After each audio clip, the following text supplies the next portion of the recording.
Bonjour, nous abordons aujourd'hui le thème numéro 2 de notre programme de géographie, territoire, population et développement, quels défis, avec un chapitre G4, des trajectoires démographiques différenciées, les défis du nombre et du vieillissement.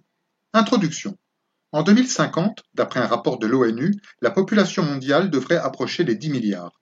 Pour autant, tous les pays de la planète ne sont pas dans la même situation. Le Japon est le pays du monde où la population est la plus âgée. Depuis 2005, la population diminue et le pays pourrait perdre près de 40 millions d'habitants d'ici à 2065. Si cette situation n'est pas propre au Japon, elle y prend une ampleur exceptionnelle. Ce vieillissement est le résultat des dynamiques démographiques du pays et constitue un défi auquel le Japon est condamné à trouver des solutions. Cependant, on observe des trajectoires démographiques différenciées selon les continents et les pays. Ainsi, la majorité des pays d'Afrique ont une population très jeune. La population mondiale a connu une très forte croissance. Alors que le nombre d'habitants de la planète était de 3 milliards en 1960, il devrait atteindre les 8 milliards en 2022. Cette croissance de la population constitue, elle aussi, un véritable défi pour nombre de pays en développement, particulièrement en Afrique. Problématique. Comment répondre durablement aux besoins d'une humanité croissante et vieillissante? Grand 1, étude de cas, les enjeux du vieillissement au Japon. Petit 1, les dynamiques démographiques au Japon.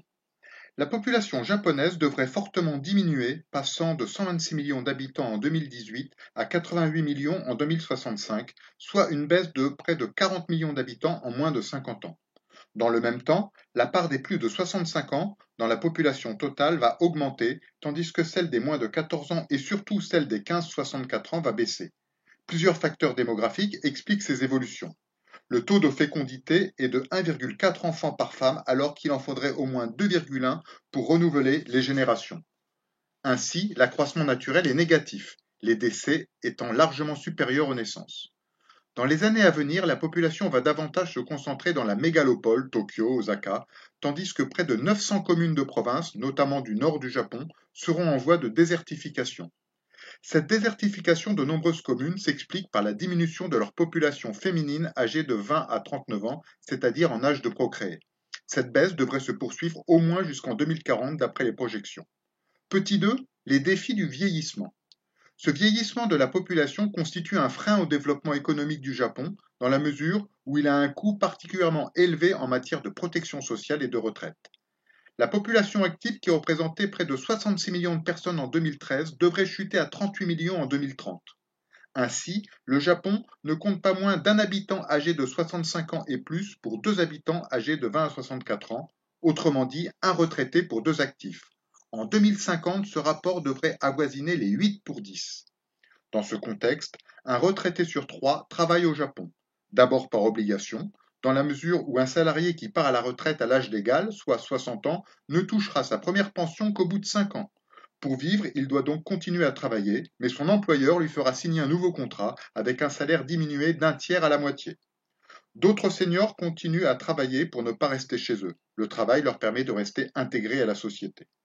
Le vieillissement de la population implique parallèlement la nécessité de prendre en charge les personnes âgées.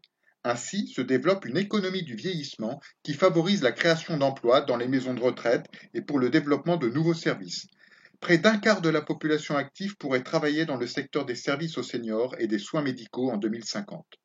Les personnes âgées de plus de 65 ans représentent un marché d'avenir, d'autant que leur pouvoir d'achat est supérieur à la moyenne. Petit 3. Quelle solution au vieillissement?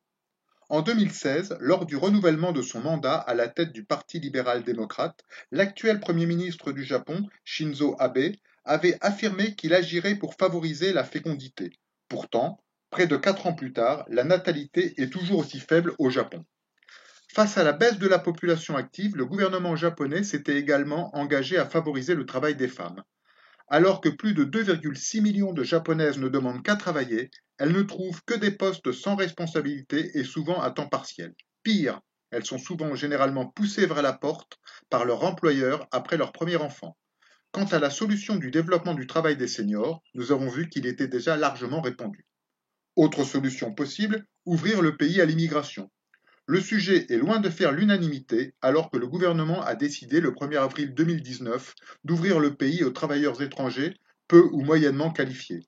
Ainsi, en 5 ans, ce sont environ 345 000 travailleurs qui devraient venir au Japon, mais avec une durée de séjour limitée à 5 ans et sans avoir le droit de faire venir leur famille. Dernière solution, les robots qui ont envahi la vie quotidienne des Japonais.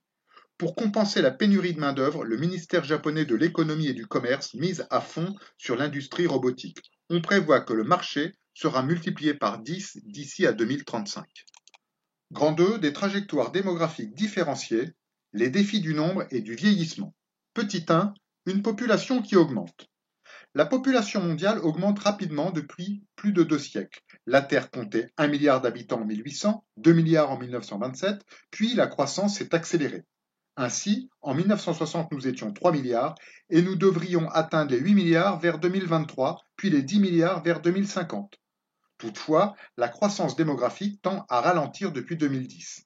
L'explosion de la population depuis 1960 est liée à la transition démographique. Il s'agit du passage d'un régime démographique traditionnel ou d'un équilibre haut avec une natalité et une mortalité élevées à un régime démographique moderne ou un équilibre bas avec une natalité et une mortalité faibles. Pendant la transition, dans la première phase, la mortalité diminue tandis que la natalité reste élevée. L'accroissement naturel, c'est-à-dire la différence entre natalité et mortalité, est alors élevé. Puis, dans une seconde phase, la mortalité diminue à son tour et l'accroissement naturel ralentit. Parallèlement, la structure de la population mondiale se modifie. La part des moins de 14 ans diminue régulièrement, tandis que celle des plus de 60 ans augmente rapidement. Quant aux adultes entre 15 et 49 ans, ils restent les plus nombreux. Aussi, la croissance de la population se poursuit pour le moment. Cependant, la situation est extrêmement contrastée selon les régions du monde. La transition démographique est un modèle qui ne se réalise pas partout en même temps et au même rythme. Première catégorie, les pays ayant achevé la transition démographique. Leur natalité et leur mortalité sont faibles et leur population stagne ou même diminue parfois tout en vieillissant. Il s'agit principalement des pays développés d'Amérique du Nord, d'Europe, mais aussi du Japon que nous avons évoqué dans la première partie du chapitre. Deuxième catégorie, les pays qui sont dans la phase 1 de la transition. Leur natalité est élevée, voire très élevée, tandis que leur mortalité, notamment la mortalité infantile, est en baisse. Leur population est jeune et elle augmente rapidement. On les trouve essentiellement en Afrique subsaharienne et au Moyen-Orient. Troisième catégorie, les pays en phase d'achèvement de la transition.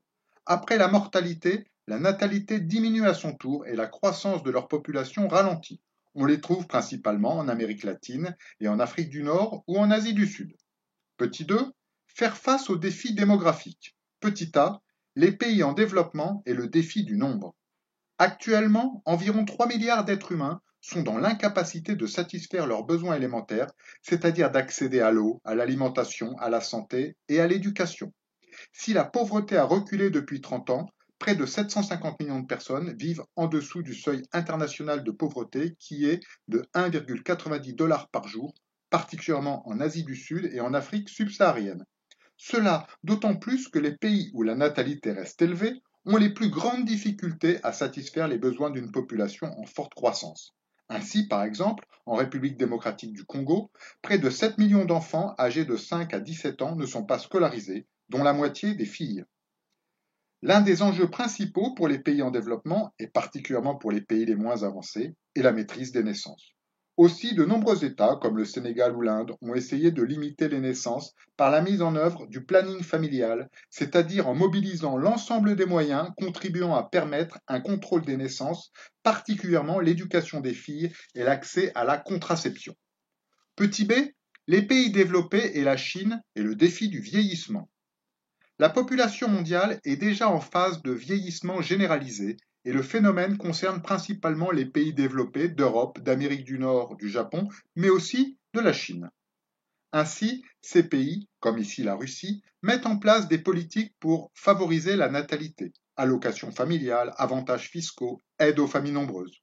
L'augmentation du nombre de retraités va de pair avec la baisse de la population active, ce qui a pour conséquence de freiner le dynamisme économique. Se pose aussi la question du financement, non seulement des retraites, mais aussi des infrastructures d'accompagnement des personnes âgées, comme les maisons de retraite ou les hôpitaux. À l'inverse, le vieillissement peut aussi avoir des conséquences positives. L'économie du vieillissement, également surnommée Silver Economy, est en pleine croissance. Les secteurs les plus dynamiques et créateurs d'emplois sont ceux des technologies liées au maintien à domicile, de l'aménagement de l'habitat ou de la santé. De même, les retraités aisés voyagent hors saison, ce qui dynamise des secteurs comme le tourisme. Conclusion. Si la population mondiale, qui devrait atteindre les 10 milliards en 2050, augmente fortement, ce processus dissimule des disparités importantes entre les pays qui ont débuté leur transition démographique et ceux qui sont en voie de l'achever et ceux qui l'ont déjà terminée. Ainsi, lorsque certains pays comme les pays en développement cherchent à maîtriser une natalité qui met à mal leur développement, d'autres, particulièrement les pays développés, ont la volonté de la relancer. Le vieillissement de la population mondiale actuellement à l'œuvre va s'accentuer d'ici 2050, ce qui obligera les sociétés humaines à s'adapter aux nouveaux besoins de cette population.